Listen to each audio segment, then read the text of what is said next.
সুপ্রিয় দর্শক আসসালামু আলাইকুম, ওয়েলকাম টু মাই চ্যানেল। আমার আজকের রেসিপিতে শেয়ার করব কোল্ড কফি। তো কিভাবে বাসায় থাকা উপকরণ দিয়ে আপনারা পারফেক্ট রেস্টুরেন্ট স্টাইলে তৈরি করবেন, আজকে সেই রেসিপিটি শেয়ার করেছি। তো খুবই সহজভাবে শেয়ার করেছি, সো আশা করি আমার আজকের রেসিপিটি ভালো লাগবে।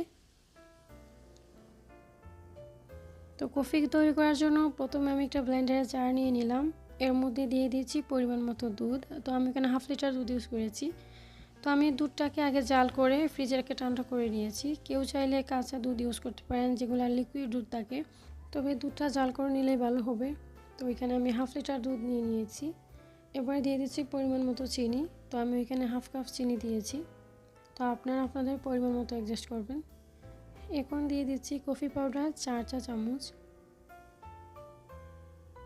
তারপর দিয়েছি পাউডার মিল্ক 2 টেবিল চামচ। তো এবার আমি 3 পিস চকলেট বিস্কুট ইউজ করেছি। তো আপনারা চাইলে ওটা স্কিপ করতে পারেন, তবে দিলে ওটা টেস্ট আরও ভালো আসবে। এবার দিয়ে দিব চকলেট। তো আপনারা যে কোনো কোয়ালিটির চকলেট ইউজ করতে পারেন, তবে আমি একটু ভালো কোয়ালিটির চকলেট ইউজ করি কারণ কফিটার টেস্ট ভালো আসে। তো আপনারা চাইলে যে কোনো কোয়ালিটির যে কোনো চকলেট ইউজ করতে পারেন। তো ওই কফির মধ্যে আমি 2 পিস চকলেট দিয়ে দিলাম।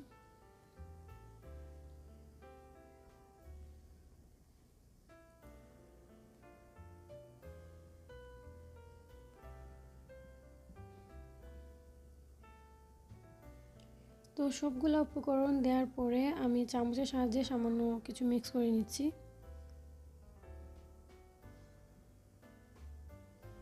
তো মিক্স করার পরে ব্লেন্ডারটা অন করে দিলাম। প্রায় 2 মিনিটের মতো ব্লেন্ড করে নিলেই কফিটা রেডি হয়ে যাবে।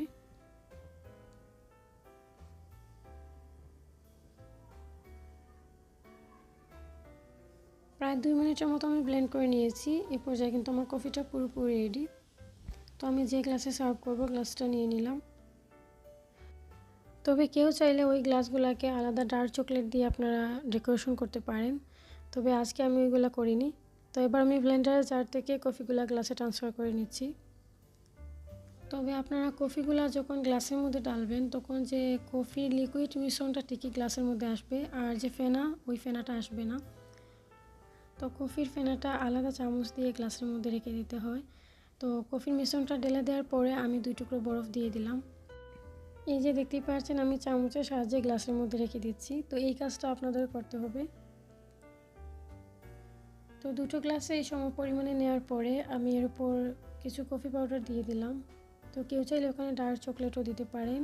আর কফির মধ্যে অবশ্যই আইসক্রিম ইউজ করবেন। যদি আপনারা আইসক্রিম ইউজ না করেন, সেক্ষেত্রে কফির টেস্ট কখনোই ভালো আসবে না। অবশ্যই আইসক্রিম ইউজ করতে হবে। তো যেহেতু আমি গ্লাসের মধ্যে কফির পরিমাণটা বেশি নিয়ে নিয়েছি, এর জন্য আমি এখন আইসক্রিমটা অ্যাড করছি না। তো যখন আমি সার্ভ করব, আমি কিছু কফি কমিয়ে তারপর আইসক্রিমটা অ্যাড করে নিব। তো অবশ্যই আপনারা আইসক্রিম অ্যাড করবেন। তো আজকে এই ছিল আমার খুবই সহজভাবে কোল্ড কফি রেসিপিটি। তো আশা করি আমার আজকের রেসিপিটি ভালো লেগেছে। যদি আমার ভিডিওতে কোথাও ভুল হয়ে থাকে, অবশ্যই আমাকে ক্ষমার দৃষ্টিতে দেখবেন। আর আজকে এই পর্যন্তই, দেখা হবে পরে কোনো রেসিপির সাথে। এই পর্যন্ত সবাই ভালো থাকবেন, বিদায় নিচ্ছি। আল্লাহ হাফিজ।